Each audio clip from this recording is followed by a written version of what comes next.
Nous sommes avec Guillaume d'Angerville à ce grand domaine de Marquis d'Angerville. Guillaume, nous sommes fin mai, il a plu, on attend un peu le course d'eau là qui coule. Qu'est-ce que ça veut dire? On a eu cette année une pluviométrie vraiment exceptionnelle au point de vue quantité, puisque on a eu, je crois, pas me tromper, je crois qu'on a eu que 5 jours sans pluie depuis les 30 derniers jours, donc on a vraiment une pluviométrie très élevée. Et heureusement, cette pluviométrie a aussi coïncidé avec un temps très froid, très frais, avec des températures le matin en dessous de 10 tous les jours pratiquement.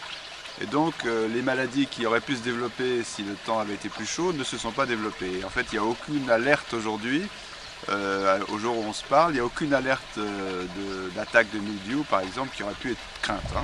Donc nous on a réussi à traiter lundi, il y a 2 jours, entre 2 averses et c'est tombé juste. Et, pour l'instant on n'a pas d'inquiétude sur les maladies. On souhaiterait maintenant que le temps redevienne graduellement aux moyennes saisonnières, mais pas brusquement. Il faut absolument que ça soit graduel, parce que sinon si ça devient très chaud très rapidement, il y a tellement d'humidité dans le sol que ça risquerait effectivement d'être propice au développement de maladies. Guidons-nous vers le grand vignoble, là, le Clos des Ducs, qui est tellement joli. Le Clos des Ducs est derrière moi, c'est un monopole du domaine d'Angerville. C'est une parcelle qui fait 2,15 hectares, et dont la particularité est qu'elle est magnifiquement exposée, avec une exposition sud-sud-est et une double pente. Une pente dans ce sens-là et puis une pente dans ce sens-là.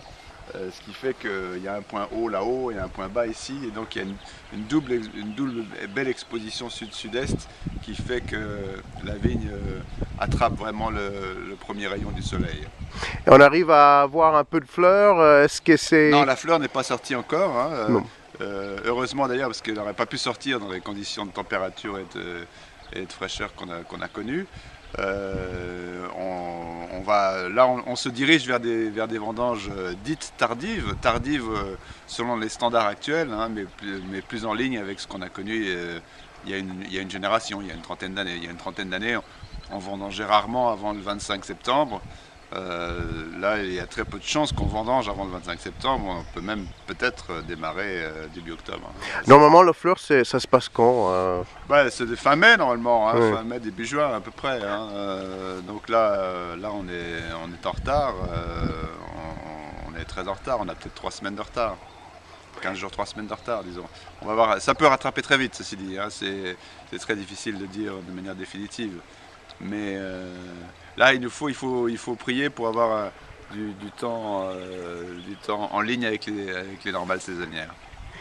Voilà. Et juste sur l'âge de vignoble, est-ce que c'est important d'avoir la vieille vigne? Tout le monde parle de vieille vigne. Oui, tout le monde parle de vieille vigne, mais vous savez, dans les vieilles vignes, il y a toujours des remplacements. Donc, bien sûr, c'est important d'avoir un âge moyen qui est relativement élevé. Je pense que l'âge moyen dans le Clos des Ducs doit se situer aux alentours de entre 45 et 48 ans, disons à peu près en moyenne. Mais là, ce que vous avez juste devant vous, par exemple, c'est plus récent, mais ça n'a été vinifié avec le Clos des Ducs qu'au bout de 10 ans. Vous voyez, pour maintenir justement l'âge moyen à un niveau approprié.